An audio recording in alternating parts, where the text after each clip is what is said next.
Hello दोस्तों, आपका स्वागत है मेरे यूट्यूब चैनल लो वाले बाबू पर। दोस्तों, आज हम एक वेरी इंटरेस्टिंग टॉपिक लेकर आए हैं जिसका नाम है चार्जशीट। दोस्तों, सबसे इम्पोर्टेंट डॉक्यूमेंट होता है ये फाइल का चार्जशीट। ये क्या होती है, कौन कौन से इसमें दस्तावेज होते हैं, एफआईआर होती है और गवाहों की लिस्ट होती है।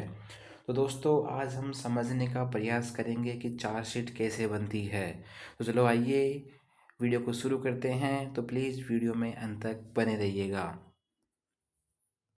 दोस्तों, जैसे कि आपको पता है कि सबसे पहले जब कोई परिवादी होता है, वो जब सबसे पहले जाकर वो थाने में क्या देता है, रिपोर्ट देता है दोस्तों। ठीक है, थाने में जाएगा तो वो क्या देगा, रिपोर्ट देगा। रिपोर्ट किसको बोलते हैं, जो वो लिखित में देता है ना, अपने हाथ से लिख के देता है, या फिर वो मौखिक रूप पर भी अपनी रिपोर्ट पुलिस वालों को देता है।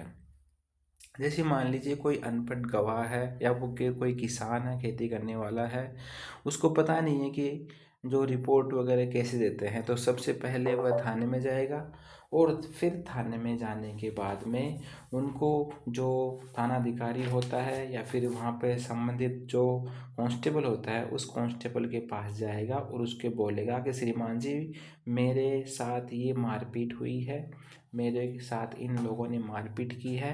तो फिर जो संबंधित जो थानाधिकारी होता है, वो अपने रीडर को या फिर अपने अन्य किसी कांस्टेबल को बोलता है कि इनकी रिपोर्ट लिखिए। तो दोस्तों, सबसे पहले वो जो संबंधित कांस्टेबल होता है, वो उनके बताए अनुसार, परिवादी के बताए अनुसार रिपोर्ट को लिखता है। जो परिवादी होता है वो मुंह से बोलता है कि उस इस दिन की बात है, इतने बजे की बात है, वो फलाना मेरे घर आया था, मेरे साथ गाली गलौज की, मेरे साथ मारपीट करी, उसके साथ ये लोग थे, उसमें इतनी महिलाएं थी, इतने पुरुष थे। फिर उसने अपने हाथ में वो लठ लेके आया, तलवार लेके आया, जितने भी तमाम चीज़ें थी, वो सारी चीज़ें वो मौखिक तौर पर उस कांस्टेबल को बोलेगा और फिर वो कांस्टेबल अपने हाथ से या फिर कंप्यूटर से टाइप करके प्रिंट आउट निकाल देगा। तो दोस्तों, उसको बोलते हैं रिपोर्ट। ठीक है, उम्मीद है आपको समझ में आया होगा। फिर दोस्तों क्या होता है, फिर क्या होता है, जो पुलिस महोदय होते हैं, वो जो थानाधिकारी होते हैं, वो एक अन्य कांस्टेबल को या फिर जो हेड कांस्टेबल होते हैं उनको अलॉट करते हैं कि भाई आप जाइए और इस केस की छानबीन कीजिए। तो जब फिर वो छानबीन करते हैं तो उनको बोला जाता है इन्वेस्टिगेशन ऑफिसर।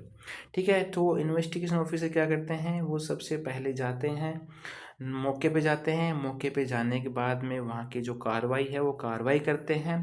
और कार्रवाई करने के बाद, सारी चीज़ें करने के बाद में फिर क्या होता है, फिर वो करते हैं एफआईआर। ठीक है, फिर आती है एफआईआर। एफआईआर में क्या होता है कि दोस्तों, इसको बोलते हैं प्रथम सूचना रिपोर्ट। ठीक है, फर्स्ट इन्फॉर्मेशन रिपोर्ट, ये हो गई। फिर बाद में क्या करते हैं, एफआईआर कटने के बाद में इसके एफआईआर नंबर आ जाएंगे। ठीक है, और जिस डेट को आएगी वो डेट यहाँ पे शो हो जाएगी। तो जो एफआईआर वगैरह होती है दोस्तों, उनको आप ऑनलाइन साइट के माध्यम से, जो पुलिस एप्लीकेशन साइट होता है, एप्लीकेशन होती है, उसके ऊपर जाके आप चेक कर सकते हैं।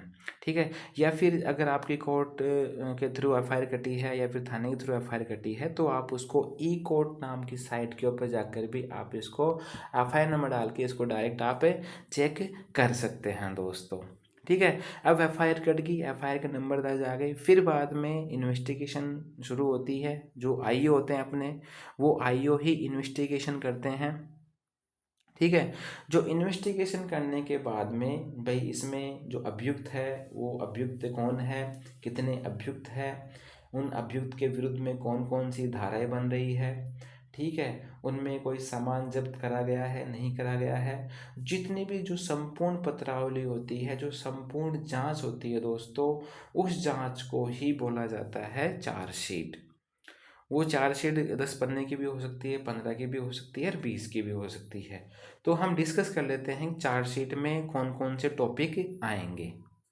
ठीक है, तो दोस्तों जब थाना अधिकारी जब एक चार्जशीट तैयार करते हैं तो सबसे पहले उसमें आता है एफआईआर नंबर। दोस्तों सबसे पहले एफआईआर कटेगी, एफआईआर दर्ज होगी, जिस डेट को होगी वो डेट आ जाएगी और जो नंबर होते हैं एफआईआर के वो नंबर आ जाएंगे और नीचे आ जाएगी उसकी डेट। अब एफआईआर कट गई, ठीक है, कौन कौन से मुलजिम थे, ठीक है, वो उनका नाम उसमें लिख दिया। फिर बाद में आती है अपराध की कोटि कौन सी है, अपराध की श्रेणी कौन सी। अपराध की श्रेणी मतलब दोस्तों जो अपराध है क्या वो जमानती अपराध है, ठीक है, या फिर वो अजमानती अपराध है, वो भी आपको देखना होगा एफआईआर के अंदर या चालान के अंदर। ठीक है दोस्तों, फिर थर्ड नंबर पे आ जाएगा परिवादी का नाम, भाई सूचना करने वाला कौन है।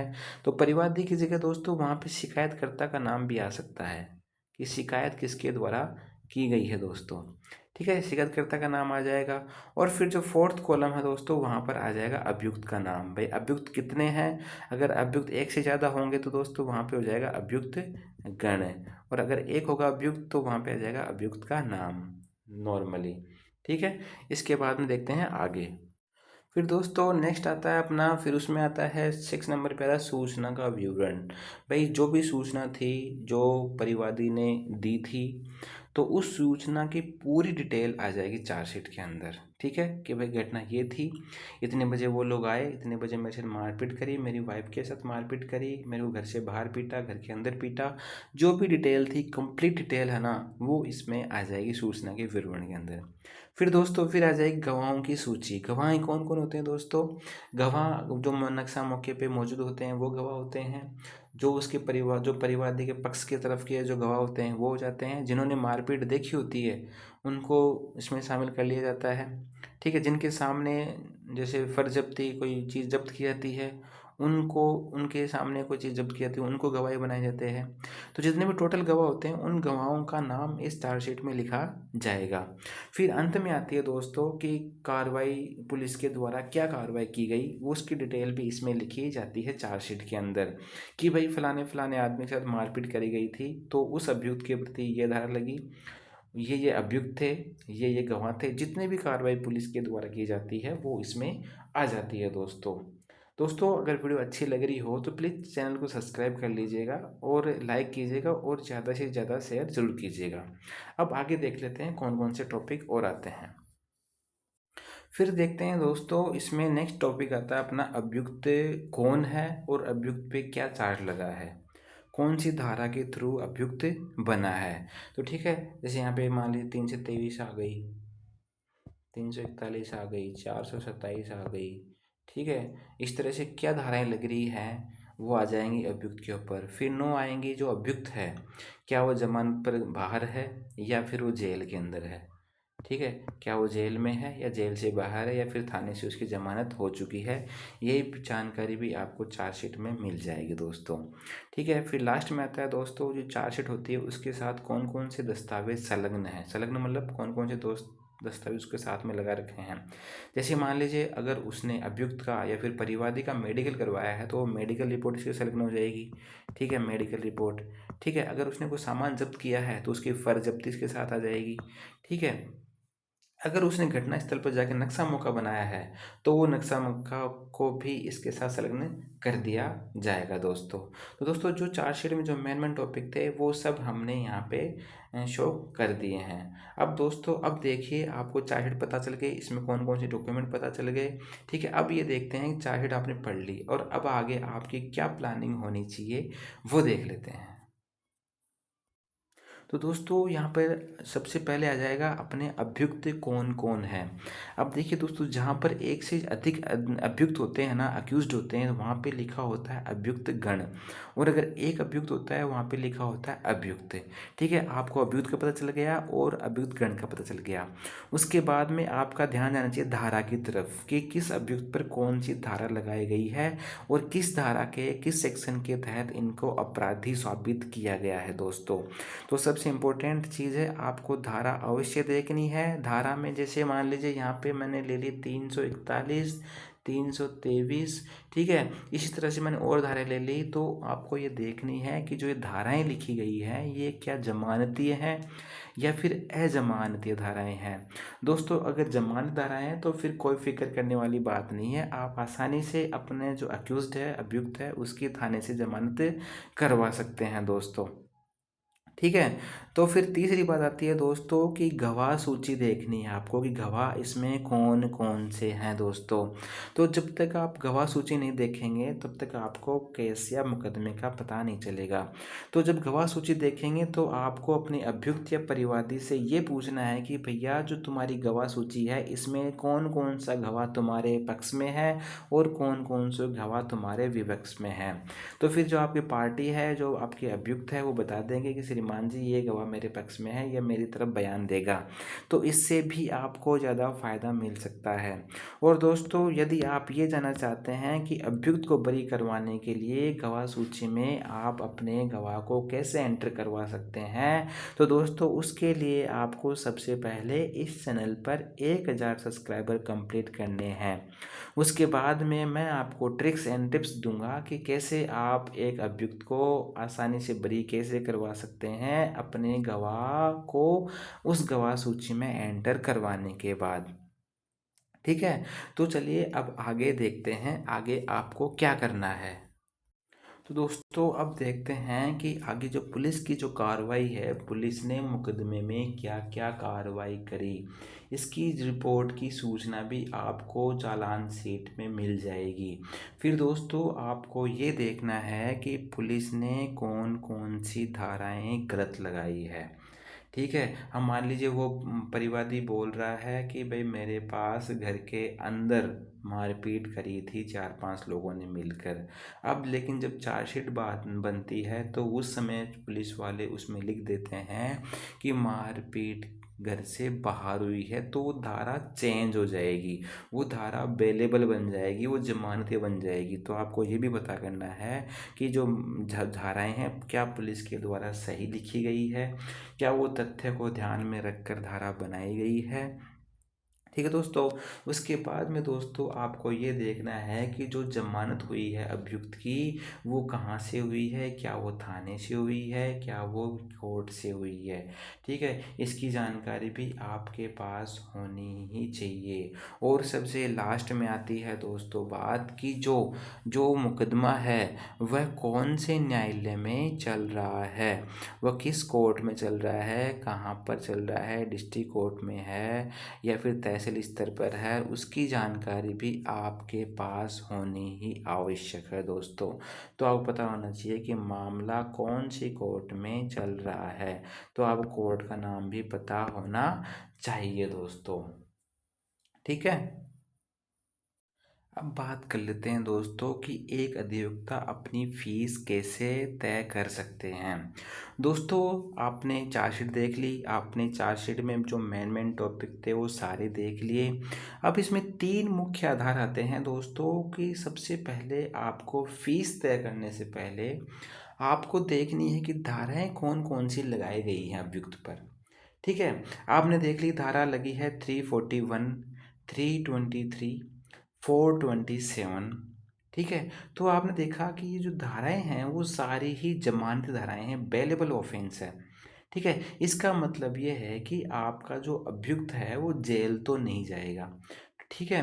तो फिर आपको हमेशा ये धाराएं पढ़ने के बाद में अभियुक्त को या परिवादी को ये बोलना है कि मैं एक बात बोलता हूँ कि मैं तेरे को जेल नहीं जाने दूंगा, ठीक है। उसको ये नहीं बोलना है कि मैं तेरे को बरी करवा दूंगा, ठीक है। उसको ये बोलना है कि मैं है ना तेरे को जेल नहीं जाने दूंगा, तेरे को जेल नहीं हो सकती, ठीक है। उसको आप इतना विश्वास दिला दोगे ना तो उसका विश्वास आप पर बढ़ जाएगा, ठीक है। वो आप पे पूरी तरह से ट्रस्ट करने लग जाएगा दोस्तों, ठीक है। फिर बाद में बात आती है कि जो अभियुक्त है दोस्तों वो अभियुक्त एक है, ज़्यादा है या फिर कितने हैं या किन किन अभियुक्त का नाम काटा गया है, ठीक है। उसकी जानकारी आपको होनी चाहिए। और वो कैसे पता चलेगी, वो जब आप संपूर्ण घटना का विवरण पढ़ेंगे, उस विवरण पढ़ने के बाद में उसके नीचे जो पुलिस की जो कार्रवाई की जाती है, उस कार्रवाई को आप पढ़ेंगे तो वहाँ पर देखेंगे कि वहाँ पर जो अभियुक्त जो पहले दे रखे थे क्या वही मौजूद है, क्या धाराएँ में कुछ चेंजेस करा गया है। तो वो सारी चीज़ें आपको जो पुलिस के द्वारा जो कार्रवाई करी गई है उसमें पता चलेंगी। ठीक है। फिर तीसरी बात चलती है दोस्तों कि भाई जो ज़मानत है, क्या जो ज़मानत है क्या वह पुलिस थाने से हुई है, पुलिस थाने से हो जाएगी या फिर आपको कोर्ट से करवानी पड़ेगी। तो दोस्तों सबसे सिंपल सा फंडा है कि आपको धारा पढ़नी है, अभियुक्त देखने हैं और ज़मानत के बारे में देखना है। ठीक है। आपको अपनी फ़ीस हमेशा अधिक से अधिक लेनी है, कभी भी आपको कम फ़ीस नहीं लेनी है, बशर्ते कि वह जो क्लाइंट है आपका वो गरीब नहीं हो। ठीक है। क्योंकि जो बड़ा वकील होता है, जो मोटा वकील होता है, वो मोटी ही पेमेंट लेता है। तो आपको अभी से सोच के चलना है कि आपको मोटा वकील बनना है, बड़ा वकील बनना है। ठीक है। तो आपको फ़ीस भी मोटी ही लेनी है। आपको एक बात बताना चाहूँगा दोस्तों, जो जितना महंगा वकील होता है उसी के पास ज़्यादा से ज़्यादा क्लाइंट आते हैं। क्योंकि आपको भी पता है कि सस्ती चीज़ों की कोई वैल्यू नहीं करता है। इसलिए अपनी वैल्यू को बढ़ाइए, अपने आप को एप्रिशिएट कीजिए, अपना जो नॉलेज है उसको इंक्रीज़ कीजिए। ठीक है। उससे क्या होगा, उससे समाज में आपकी एक अच्छी छवि बनेगी और लोग आपको जानेंगे और आपके पास ज़्यादा से ज़्यादा क्लाइंट आएंगे। तो हमेशा ध्यान रखिएगा, कभी भी कम फीस नहीं लेना है। उसको अभियुक्त हो या परिवादी हो, आपको हमेशा ये बोलना है कि भाई मैं तेरे को जेल में नहीं जाने दूंगा, चाहे कुछ भी हो जाए, चाहे मेरे को हाई कोर्ट तक जाना पड़े। ठीक है। तो इस तरह से आपको अपना जो क्लाइंट है उसको विश्वास दिलाना बहुत ज़रूरी है दोस्तों। ठीक है। अब दोस्तों बात कर लेते हैं कि आप एक अच्छे अधिवक्ता कैसे बन सकते हैं दोस्तों। दोस्तों एक अच्छा अधिवक्ता वही होता है जिसको ये पता होता है कि जो चार्जशीट होती है, जो पत्रावली होती है, वह कैसे बनती है।